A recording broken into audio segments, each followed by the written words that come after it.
Getting teased by his counterpart from Cincinnati there. 46 for Chuck on his second attempt. Now we go to our current leader. Mendogas Catalina, 6'9". Started his collegiate career at Eastern Utah before going on to Chattanooga. One of his teammates, Matt Malone, and his parents, Joe and Dee, became basically his American family. He's from Lithuania. Let's see what he's got in store to second dunk. Between the legs, and he got it to go down. Oh, and he is playing the crowd, too. He has got the long tentacles, Brad. Reaching from distance. Brought that down from under his leg. He's becoming the crowd favorite and taking some of the steam out of the guys that we expected to have that role. Look at this one. Between the legs and the throwdown. A little bit of ballet, some gymnastics, a little track and field. Some of his buddies, including the three-point shooters, Teron Downey and TJ's Dorantine, having the reaction over there on the sideline. Let's go to Jonesy. Mendogas, you are slowly gaining a lot of steam, becoming the crowd favorite. Can you go a little higher? Yeah, I can go a little higher. You know, that's just the beginning. You know, I know this was a dunk that you don't expect from a white guy, but I got something more. Hey, how's a cat from Lithuania get up like that and get those hops? Where'd you learn that? I work on it. I know I got talent. I work on it. I don't want to waste it. All right, hard work is international, Brad. Boy, he's going to be tough. He's going to be tough to catch. 55 and change, and then a 56 and change. And Raul Marshall up next, currently in 7th place. Raul, who I think won some admirers in that NCAA first-round game in the win over Alabama A&M. He had 29 points. I did that game, and I like his length, Steve. He's got that kind of NBA kind of looking body. Whoop. Now, he made that look awfully easy, and not a big reaction from the crowd. They're kind of tough, as you said. No, you called it. That's so easy, with ease. Effortless. On a team that only had 9 regular season wins before they won the Mid-Continent Tournament. So smooth, the crowd missed it. Slipped right by him. Boy, this is pretty impressive for the reaction that he didn't get. Look at that. You can see people in the background not even reacting. Well, he took off from distance, too. Got to the other side of the rim. Now, if I was a judge, I'd give him probably some pretty good numbers. They're kind of tough, too. Wow. It's like dream job. Al Jaffe. Stephen A. Smith. Here comes the little guy. Daniel McGaffey. 5'8". Spud, 5'7" or less, looking on. He only gave an 8 the first time. Spud did, of his 50. Again, he's a veteran of slam dunk contests. Won the 2002 and 2003 Venice Beach slam dunk contest out in California. Oh! Yeah, didn't take long for Spud to grab a 10 there. Well, that was vintage Spud Webb. He's got a mentor, a disciple of Spud Webb. And all of a sudden, there might be a new crowd favorite. Took a page out of Spud's book. He went 42 on his vertical on his first dunk, and he went just about that high right here. Look at this. A historian of slam dunk contest. Oh, you're right. If they changed jerseys and put a red and white jersey on him with shorter shorts, that's Spud Webb. Boy, he caught that at full extension, too. Had the good fingertip control and the strength to flush it home. And the reaction, oh, yeah, where's my 10? Soulmates. There you go. Let's check in with Jonesy. It looks like you won over Spud Webb, one of the important judges. You told me you didn't have much of his stuff in your arsenal. Yeah, I said that to keep you on ice. When they start bringing their stuff, I had to bring mine out.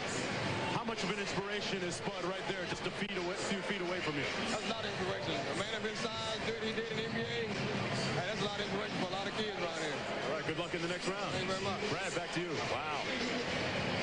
Daniel McGaffey with the highest score so far of any dunk, 59. Now it's Ed McCann's turn. Out of UW Milwaukee. A great run before they ran into the top-ranked team in the country. And he walks up and adjusts the ball rack, so that's going to be part of his props. I would imagine an in-flight over the ball rack, and he's getting his spring on right here in front of us right now. Even Knievel special. Part of the Horizon League champs. Here he goes. Ed McCants up and missed it. Now he's going to have to hustle. Goes right back to the same spot. He's going to start and try to do it again. With 10 seconds left, pulls up. Now he has to hurry. Hot poise for late clock situation. He has time. And he missed it again. So twice over the ball rack and once a pull-up. And nothing to do there for Ed McCants. So Ed tried. Crowd's giving him some love and some numbers even for trying to go over that thing twice. Well, a valiant Evel Knievel style. Tough to a long jump and high jump at the same time. Had that rack so far back, it's tough to get the vertical high jump necessary for that slammeroo. So next up, as Ed got 37 on the second, currently in 7th place, and he knows it's over. Yeah, but that much makes a difference. Wesley Duke now from Mercer. Currently in 5th place. He went in with a Sharpie in his mouth on the first one, then signed some autographs down on the baseline. Already has his degree in computer information from Mercer.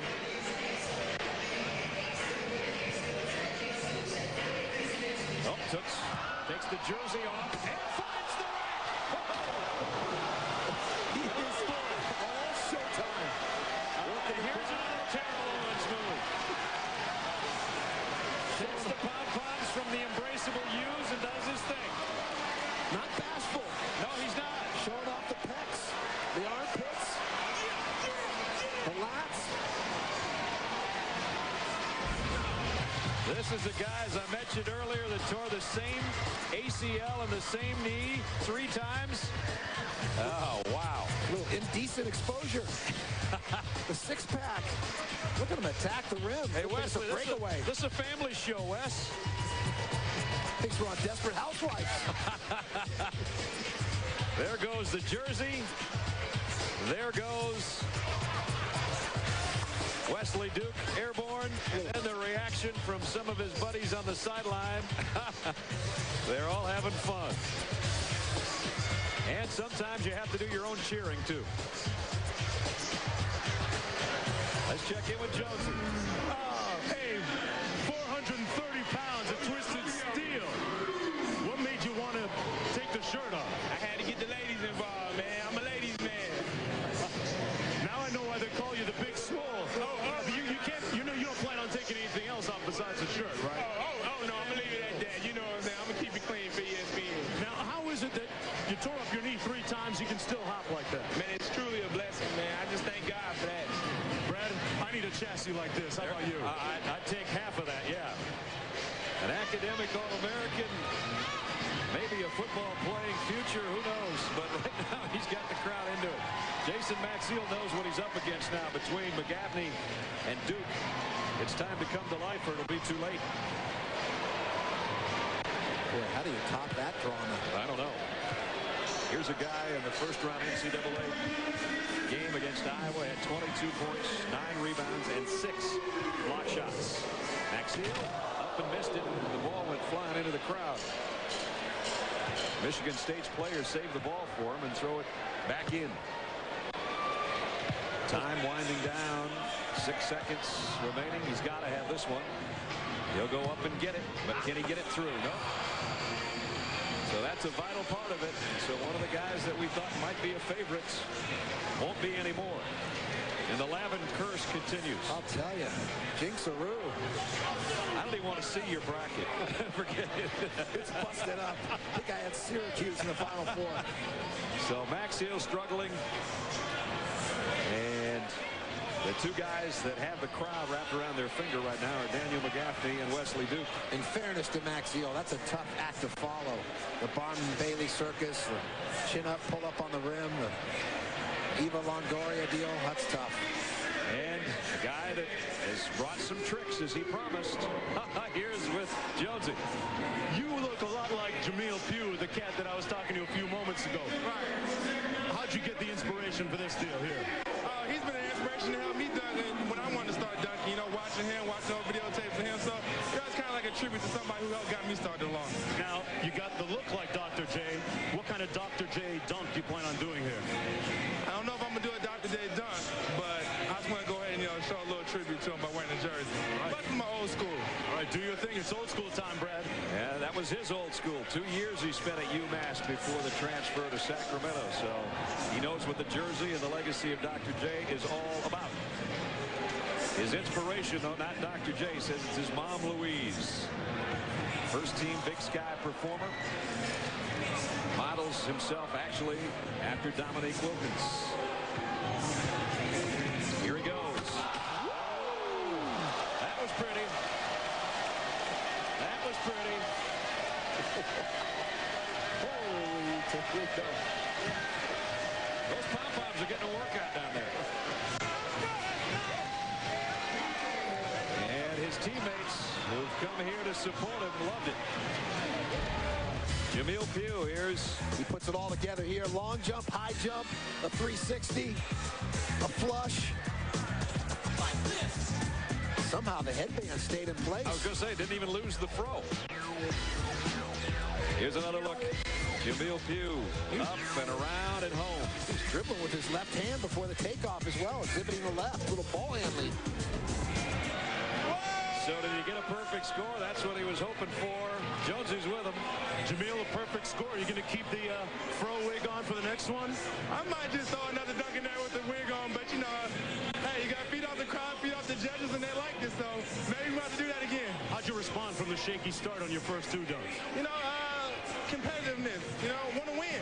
I ain't happy to just be here. I want to win, and this is fun. I have time of my life right now and just kicking with these dudes. You know what I'm saying? This is fun. I'm loving it. He's flowing. 6, baby. I love y'all. He's flowing, Brad Nessler. His family was loving it over on the sideline, too. Remember, Mr. Consistency, Catalinas of Chattanooga, Pugh with a perfect run that last time. McGaffney and Duke, who had 59s of their second dunks. So those guys have advanced to the semifinals. Top 4 of the Capital One Slam Dunk Championship. Stick around. It'll only get better. The semifinals of the Slam Dunk are coming up next.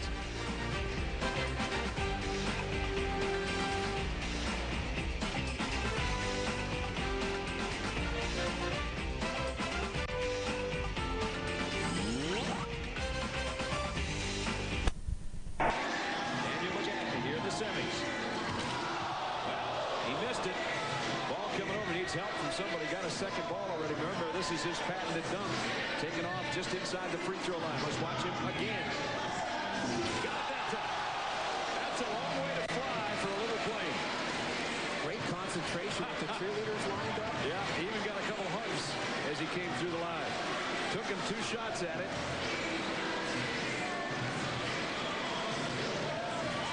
So again, that's one of his patented dunks. He told us about it. We showed you earlier. 1 step inside the free throw line and hangs long enough to knock it home. An impressive long jump. Good adjustment from the first dunk. Comes back. Finishes. Wesley Duke goes, oh my goodness. So Daniel McGaffney, a guy who's actually on his school's tennis team, his second serve was in. 55-9. So the crowd favorite. I tell you what, when you're a little guy in this, they love you. Randy Newman, short people. Spud Webb paved the way. Now Jamil Pugh, who had the only perfect score so far. That doesn't matter right now. He had a 60 on his second dunk. Rearranges his headgear. Tries to clear out one of our camera guys.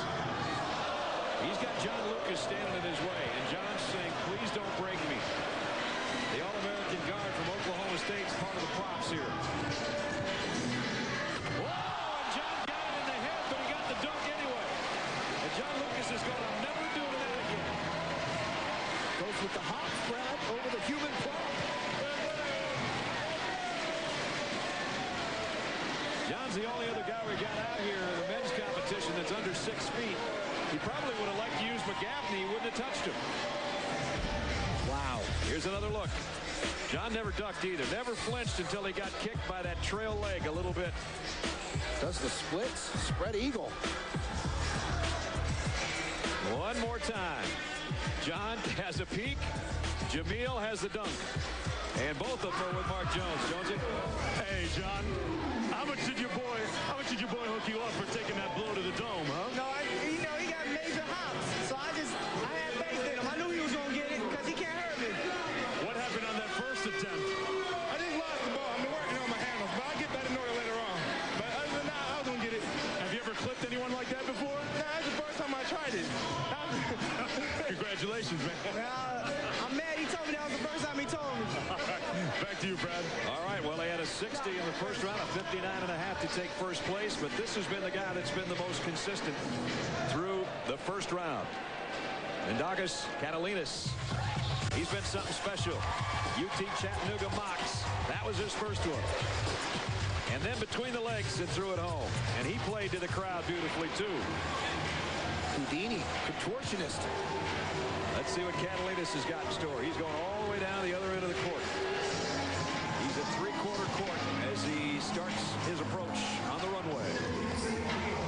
Oh, it was a nice hang time. He didn't get it to go, so he's still got time to try one more time. They're all coming back to the old Dr. J, just taking off from the foul line. He's the tallest guy left in the competition at 6'9". Here he comes again. That time he got it. And he's happy with himself. Pyrotechnics. I wouldn't have wanted to be sitting on the baseline right there.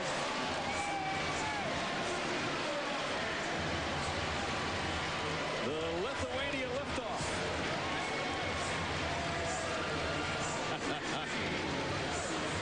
I'd say he's been Americanized. The way he's playing to this crowd. Take off from the stripe. Wow. The octopus, tentacles.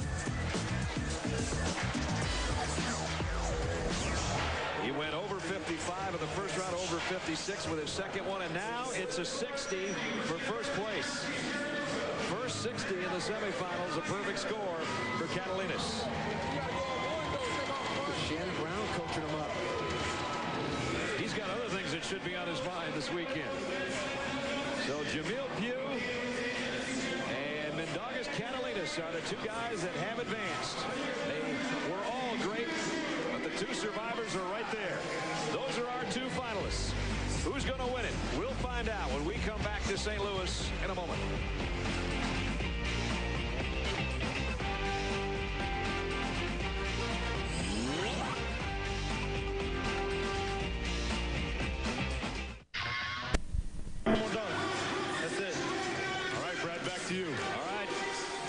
Two guys, they sound pretty determined. That's what's the big question, Steve. How much gas do you have left in the tank, and do you have one more trick you can come up with, I guess?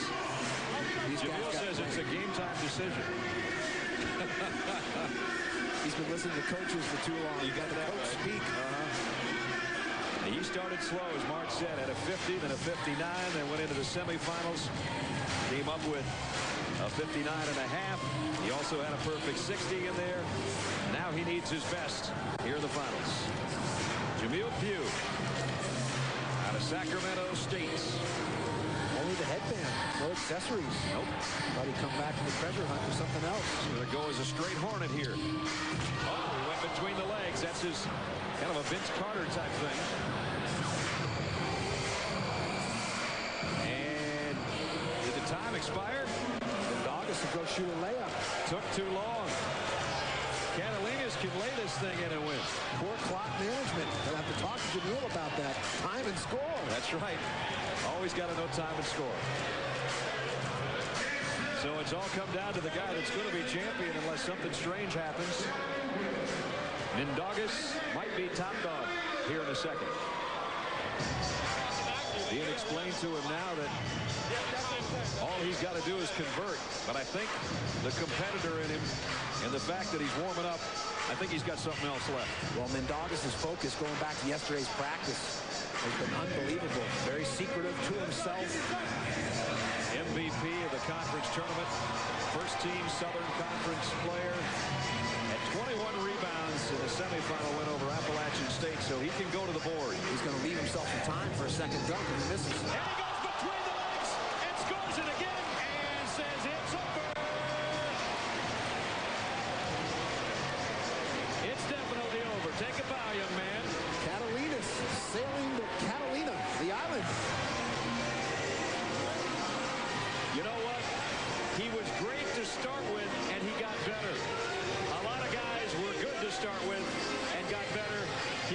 from the get-go, from his 55 and change, just kept getting better and better and better. I don't think he missed a dunk either. He didn't miss a dunk. Everything he tried went in.